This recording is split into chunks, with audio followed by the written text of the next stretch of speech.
ఏంటంటే ఏదో అన్ఎక్స్పెక్టెడ్గా మేము ప్రతిరోజు చూస్తున్నాం అన్ని వీడియోస్. అన్ఎక్స్పెక్టెడ్గా మాకు అది కలలో పడింది సార్. ఇంకేం చేసామంటే మా సిస్టర్ దగ్గర నుంచి నేను అది రికార్డ్ చేసి మా మదర్ ఎలాగో పోస్ట్ చేయమన్నారు కదా సార్, అందుకే పోస్ట్ చేశాను సార్. ఇది చేయడం వల్ల పెట్టిన పర్సన్ని ఎంక్వైరీ చేశారనుకో సార్, ఎక్కడి నుంచి ఎక్కడ బస్సు ఆగింది, ఎలా వెళ్ళింది, ఏ బస్సు, మొత్తం డీటెయిల్స్ తెలుస్తాయి సార్. ఆ ప్రాంగణంలో ఉన్న సీసీ కెమెరాలు చూస్తే పాప త్వరగా దొరుకుతుందని ఒక చిన్న ఆశతో పెట్టాను సార్. దేవుడి దగ్గర పాప త్వరగా దొరికితే చాలు సార్, మాకు అదే హ్యాపీ. రైట్. పోలీస్ అధికారులు ఎవరైనా మీకు కాల్ చేయడం కానీ మీతో మాట్లాడటం కానీ ఇన్ఫర్మేషన్ తీసుకోవడానికి? మొదట మీరే చేశారు సార్, ఇంకెవ్వరు మాకు కాల్ చేయలేదు సార్. కమెంట్స్ పెట్టారు పోలీసులకి ఇన్ఫర్మేషన్ ఇచ్చామని, వాళ్ళ పాప ఫాదర్ కి మేము ఫార్వర్డ్ చేసామండి మీ వీడియో అని, మీరు చాలా హెల్ప్ చేస్తున్నారండి, ఇలాంటి కామెంట్స్ వచ్చాయి సార్. ఎవరు కాల్ చేయలేదు సార్. ఫస్ట్ గా మీరే కాల్ చేశారు, మీ ద్వారా మీ పోలీస్ అధికారులకి పంపిస్తామని చెప్పింది మీరే సార్. అంటే ఇప్పటి వరకు కూడా పాప ఆచూకీ పోలీసులకి తెలీదు, ఎవ్వరికీ తెలీదు. చివరగా వాళ్ళ ఇంటి దగ్గర ఫెన్సింగ్ దగ్గర చూసిన వ్యక్తి ఎవరైతే ఉన్నారో అతను అబద్ధం చెప్పాడని పాప తండ్రి, జాహ్నవి తండ్రి ఎవరైతే ఉన్నారో అతనే చెప్పాడు. ఈ రోజు అతను అబద్ధం చెప్పాడని. యాక్చువల్ గా అతనికి మతిస్థిమితం సరిగ్గా లేదు అని, మాటలు సరిగ్గా రావని ఇవన్నీ కూడా చెప్పారు. అతను అబద్ధమే చెప్పాడని చెప్పి తండ్రి చెప్పేశాడు. సో పాపని నిజంగా చివరగా చూసిన వ్యక్తి అనే వ్యక్తి ఎవరు లేరు నిజంగా. సో పోలీసులకు కూడా అంత చిక్కట్ల. సో అంటే ఒకవేళ మీరు పెట్టిన ఏదైతే వీడియో ఉందో ఆ కమెంట్ లో ఉన్న వ్యక్తి జీసస్ సేవ్ మీ అనే ఆ ఐడితో ఉన్న వ్యక్తి నాకు తెలిసి బహుశా చివరగా పాపను చూసిన వ్యక్తి అతనే. సో అతని గురించి గనక ఎంక్వైరీ చేస్తే పాప ఆచూకీ మీరు అన్నట్టు ఖచ్చితంగా తెలిసే అవకాశం ఉంది. ఆ పర్సన్ కూడా చూసింది ఆ వ్యక్తే కదా సార్, ఎలా ఉంటారు ఏంటి అనేది చెప్పడానికి కూడా మనకి ఆయన ఉపయోగపడతారు సార్. అవును. ఆ వ్యక్తి ఎక్కడ చూసాడు, ఏ బస్సులో చూసాడు, ఏ ఊరు వైపు వెళ్తున్న బస్సులో అతను చూసాడు, ఆ బస్సులో అంటే నార్మల్ ఎక్స్ప్రెస్, నార్మల్ బస్ అయినా, ఆర్టీసీ బస్ అయినా. సో అంటే కొన్ని బస్సెస్ లో సీసీటీవీ ఫుటేజెస్ కూడా ఉన్నాయి. ఈ మధ్య సీసీటీవీ కెమెరాలు పెడుతున్నారు. సో దాని ద్వారా కూడా ఖచ్చితంగా తెలుసుకునే అవకాశం ఉంటుంది. అవును సార్, మేము అదే ఉద్దేశంతో పెట్టాను సార్. నేను చూసే ఐడి గురించి చెక్ చేసే ప్రయత్నం చేసా, కానీ దొరకట్లేదు నాకు. నేను ఇన్స్టాగ్రామ్ లో కూడా పోస్ట్ చేయడం జరిగింది, ఎక్కడ కూడా దొరకలేదు. సో ఇంకా డిఎస్పీ గారికి అయితే ఆల్రెడీ నేను కాల్ చేశాను. ఈరోజు పెద్దాపురం డిఎస్పీ గారికి కాల్ చేశా. అలాగే సిఐ గారు ఎవరైతే ఉన్నారో ఈ కేసుని లీడ్ చేస్తున్న వ్యక్తి చెన్నకేశ్వ, ఆయనకు కూడా కాల్ చేశా. వారికి చాలా ప్రెజర్ ఉంది, నా కాల్ లిఫ్ట్ చేయలేకున్నారు. అండ్ మీ వీడియోని ఫార్వర్డ్ చేస్తున్నారు. అలాగే మా ఛానల్లో చూస్తున్న లైవ్ వ్యూవర్స్ కూడా ఈ వీడియోని ఎక్కువగా ఫార్వర్డ్ చేసే ప్రయత్నం చేస్తున్నారు. సో మీరు ఏదైతే పెట్టారో ఆ వీడియో నిజంగా ప్రభుత్వ అధికారుల దగ్గరికి వెళ్తే ఈ జాహ్నవి కేసులో నాకు తెలిసి ప్రథమంగా ఒక పురోగతి వచ్చే అవకాశం ఉందని నాకు అనిపిస్తుంది. సో అంటే వీడియో చూస్తుంది మీరేనా, లేకపోతే మీ ఎవరో మీ సిస్టర్ ఎవరో అని చెప్పేసి అన్నారు నాతో? అవును సార్, యాక్చువల్లీ మా సిస్టర్ చూసింది సార్. ఎందుకంటే నిన్న సాటర్డే అవ్వడం వల్ల మా సిస్టర్ స్కూల్ టీచర్ సార్, తను వచ్చింది పాపని తీసుకొని, అండ్ నేను మా పాపని తీసుకొని వచ్చాను సార్. మా మదర్ ఇంటికి వచ్చాను సార్. వచ్చిన తర్వాత మేము ఆల్రెడీ యూట్యూబ్ చేస్తూ ఇన్స్టాగ్రామ్ రీల్స్ చేస్తున్నాం కదా సార్, వీడియో అప్లోడ్ కోసం చేస్తే మేము ఆల్రెడీ పాప కోసం సెర్చ్ చేస్తున్నాం కాబట్టి మాకు అనుకోకుండా తెలుగు అమ్మాయి లైవ్ అనేది ఒక వచ్చింది సార్ యాప్, అది ఒక ఛానల్. సో మా చెల్లి ఆన్ చేసింది, ఏమైంది ఇంకేమైనా అప్డేట్ వచ్చిందేమో అని. అది లైవ్ ఛానల్ సార్, లైవ్ లోనే మెసేజ్ వచ్చింది. అవును, లైవ్ లో చాట్ మెసేజ్ వస్తాయి. మా చెల్లి నాకు చూపించింది సార్, అక్క చూడు ఇక్కడ వీళ్ళు బస్సులో చూసామని చెప్తున్నారు అంటే. మా మదర్ మేము అనుకున్నాం ఏంటంటే డిస్కస్ చేసుకుంది, పాప తప్పిపోయిన ఫస్ట్ రోజు ఏడ్చుకుంటున్నప్పుడు వాళ్ళు ఎవరు లేరన్నా తీసుకుని వెళ్ళి ఉండొచ్చు బస్సులో, ఒక ఆవిడను ముసలాయన. లేదు ఎవరు లేరు కాబట్టి అదే అదును తీసుకుని కిడ్నాప్ అన్నా చేయించు, ఏది నిజమో ఏది అబద్ధం తెలియదు కదా సార్. ఆ బస్సులో చూసిన వ్యక్తి కూడా ఆడమో మగ అతనో తెలియదు సార్. ఆ పర్సన్ కూడా ఏంటంటే పాప ఇలా కిడ్నాప్ అయ్యింది అనేది వాళ్ళకి కూడా తెలుసుండదు ఆ రోజు కాబట్టి, ఫస్ట్ రోజు కాబట్టి. సార్ మనకి ఇప్పుడు 2 రోజులు 3 రోజులు ఇలా దాటుతున్నప్పుడు టీవీలో మీడియాలో ఇలా చూడడం వల్ల ఆ రోజు చూసింది నేను ఈ పాపనే అని ఆయన మెసేజ్ పెట్టుండొచ్చు సార్. అది నిజమో అబద్ధమో ఆ మెసేజ్ కూడా మనకు తెలియదు. కాకపోతే ఏంటంటే అది నిజం, ఒకవేళ నిజమైతే మనం అది వదిలేసుకుంటే పాపకు అన్యాయం అయినట్టే కదా సార్. ఒకవేళ కరెక్ట్ ఉంటే మనకి ఇలా సీసీ కెమెరా ఏ చిన్న క్లూ దొరికినా సరే, అఫ్ కోర్స్ ఒక పెంపుడు కుక్క తిరిగి వచ్చింది, నిజానికి అది ఒక ట్రైనింగ్ ఇచ్చిన డాగ్ కాదు, అది సాధారణంగా పెంచుకునే డాగ్ అది. సో అది తిరిగి వచ్చిన తర్వాత కూడా ఒక క్లూ దొరుకుతుందేమో అని దాంతో కూడా పట్టుకునే ప్రయత్నం చేశారు. మోగజీవి ఎక్కడుందో తీసుకెళ్లి చూపించండి అంటే చూపించదు నిజంగా, కానీ ట్రై చేశారు. సో అలా ఏ చిన్న ప్రయత్నం అయినా చేస్తున్నారు పోలీసులు. మేము ఏమనుకున్నామంటే సార్, మేము కూడా డాగ్స్ బాగా పెంచుతాం సార్. బయట ఉన్న స్ట్రీట్ డాగ్స్ కూడా ఫుడ్ పెడుతుంటారు మా మదరు. సో ఏదైనా డాగ్ తప్పిపోయి వెళ్ళిందే అంటే అది మళ్ళీ సేమ్ ఇంటికి రావడానికి 2-3 రోజులు సమయం పడుతుంది సార్. ఇప్పుడు పాపని తీసుకెళ్లేటప్పుడు ఏమాత్రం అది బస్సు వెనకన్నా ఫాలో అయ్యి ఉండాలి, లేదా ఇంకెవరి దగ్గర ఆ పాపతో పాటు అది వెళ్ళి ఉండాలి. మళ్ళీ తిరిగి అక్కడ నుంచి దాన్ని రిటర్న్ అవ్వడానికి 3 రోజులు సమయం పట్టిందని అనుకున్నాం సార్ మేము. సో అంటే పాపతో పాటు అది కుక్క కూడా ట్రావెల్ చేస్తుంటుంది. అవును సార్, పరిగెడుతుండదు కదా సార్. ఇప్పుడు ఎవరైనా వాళ్ళ పర్సన్ తెలిసిన వాళ్ళ వెనకే పరిగెడతారు సార్, వెహికల్ అయినా కానీ ఏదైనా కానీ. బయటకు వచ్చిన సీసీటీవీ ఫుటేజ్ లో కూడా కుక్క పరిగెట్టింది బైక్ వెనకాల. అవును సార్, పాపతో పాటు కుక్క కూడా సో చాలా దూరం ట్రావెల్ చేసే అవకాశం ఉంది. సో తర్వాత అంటే పాప కుక్క ఇద్దరు కూడా వేరు వేరే దారులు సెపరేట్ అయిపోయిన తర్వాత కుక్క మళ్ళీ వెనక్కి తిరిగి వచ్చింది అంటారు మీరైతే. సో అలా వెనక్కి తిరిగి రావడానికి కుక్కకి 3 రోజులు టైం పట్టింది. ఎస్, మీరు చెప్తుంది కొంచెం నాకు కూడా కొంచెం అనుమానాలు వస్తూ ఉన్నాయి.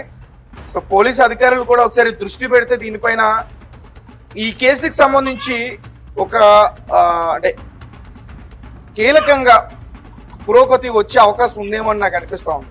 అవును సార్, అండ్ విషమే పెట్టక్కర్లేదు సార్. డాగ్ చనిపోయింది కదా సార్, దానికి విషమే పెట్టక్కర్లేదు. ఇప్పుడు అది వెళ్ళిపోయి మళ్ళీ మనల్ని పట్టిస్తుందని కొట్టినా కూడా అవి వెంటనే చచ్చిపోతారు సార్. లాక్కొని అదే చాలా హింసపడి చచ్చిపోతాయి లాస్ట్ లో. బాగా దెబ్బలు తింటాయి సార్ ఏ డాగ్ అయినా. అందులో ఆ డాగ్ చిన్నపిల్లే, అది పెరగడం పొడవుగా పెరిగింది కానీ అది చిన్న డాగే సార్. అంటే పెంచిన వాళ్ళకి బాగా తెలుస్తుంది.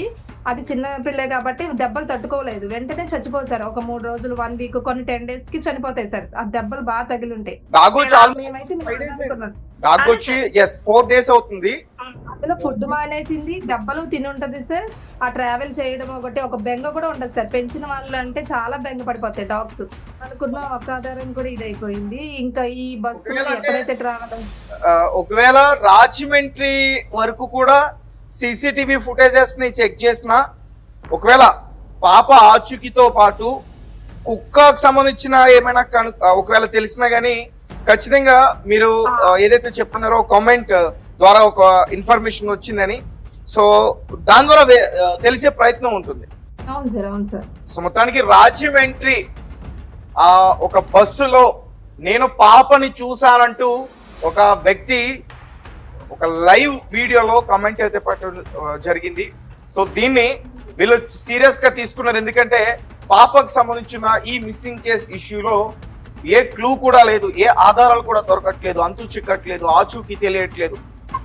సుమారు 200 మంది పైగా పోలీసులు గాలిస్తున్నా ఎక్కడ కూడా తన ఆచూకీ తెలియట్లేదు. దీంతో ఏ చిన్న క్లూ దొరికినా సరే ఇది ఉపయోగపడుతుంది అని చెప్పి ఆ వీడియోలో ఏదైతే వారు చూసారో ఆ కమెంట్ ని వారు ఒక వీడియో ద్వారా పెట్టే ప్రయత్నం చేశారు. దాని తర్వాత వారు రెడ్ టీవీతో మాట్లాడడానికి ముందుకు వచ్చారు. అమ్మ, ఒక విషయం చెప్పండి.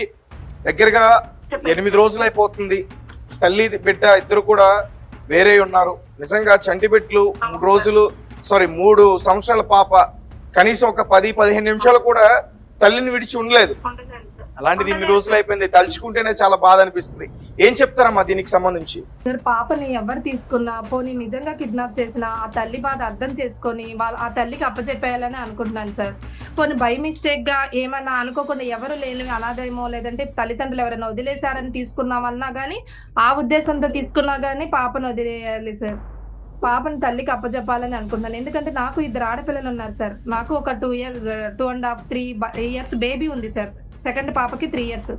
సో ఎంత 2 ఉన్నారు కాబట్టి నాకు తెలుసు ఆ తల్లి బాధ. సో ఎవరు తీసుకున్నా కానీ దయచేసి ఆ బిడ్డని తల్లికి అప్పచెప్పేయాల్సిందిగా కోరుతున్నాను సార్. వాళ్ళకి చాలా రిక్వెస్ట్ గా కోరుకుంటున్నాను సార్. సో దొరికిన క్లూ ఏదైతే ఉందో ఆ కుక్క కూడా నిన్న ప్రాణాలు విడిచింది. ఈ రోజు దానికి పోస్ట్ మార్టం చేస్తా ఉన్నారు. రిపోర్ట్స్ కూడా ఇంకా బయటకు రావాలి. బయటకు వచ్చిన తర్వాత అంటే కుక్క మీరు చెప్తున్నట్టు దాడి చేయడం వల్ల అది చనిపోయిందని నాకు మొదటి నుంచి కూడా దానిపైన నాకు అనుమానం ఉంది. ఎందుకంటే కుక్క పాపను తీసుకునేటప్పుడు ఖచ్చితంగా దాడి చేస్తుంది. సో అలా కుక్క ఎక్కువ దాడికి గురై పూర్తిగా గాయాలు పాలయ్యి తర్వాత వైద్యం సహకరించగా 3 రోజుల తర్వాత చనిపోయి ఉంటుందని నాకు కూడా అనిపిస్తుంది. చాలా మంది కూడా కమెంట్స్ అవే పెడతా ఉన్నారు. సో ఫైనల్ గా ఏం చెప్తారమ్మా ఇష్యూకి సంబంధించి? జాహ్నవి కేసుకి సంబంధించి మీరేం చెప్పాలనుకుంటున్నారు?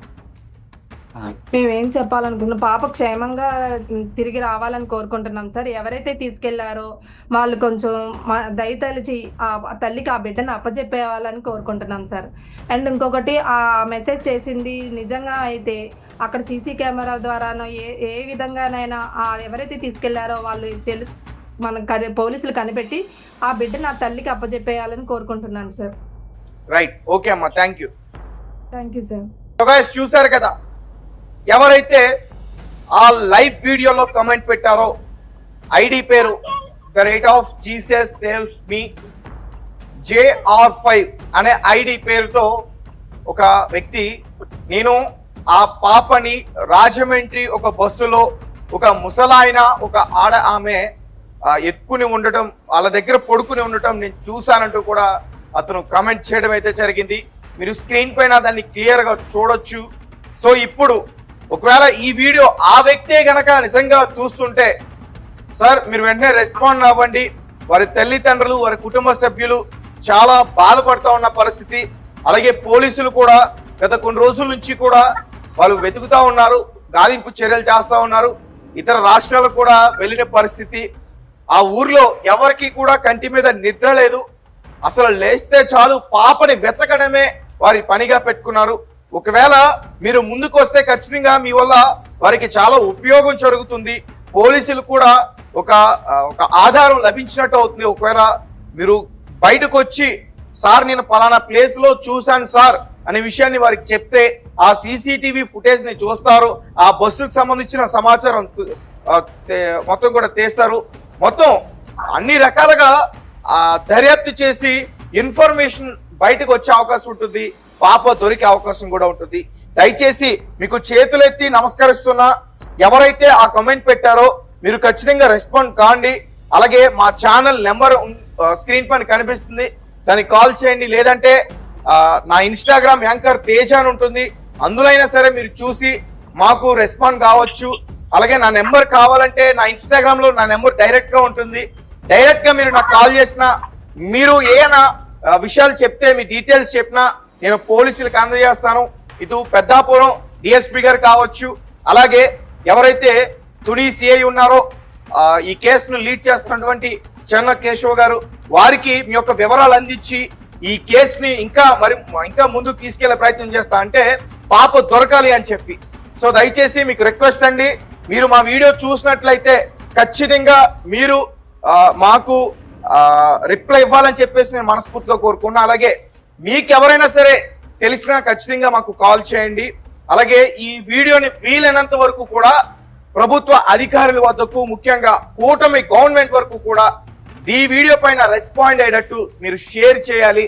అలాగే ఎవరైతే ప్రభుత్వ అధికారులు ఉన్నారో వారి దగ్గర వరకు కూడా ఈ వీడియో వెళ్ళేంత వరకు మీరు షేర్ చేయాలి. ఎందుకంటే వారికి చాలా ఈజీ, ఐడితో ఆ మెయిల్ ఎవరిది ఉంది, అతనికి సంబంధించిన డీటెయిల్స్ ఏంటి, నెంబర్స్ ఏంటి, ఇవన్నీ కూడా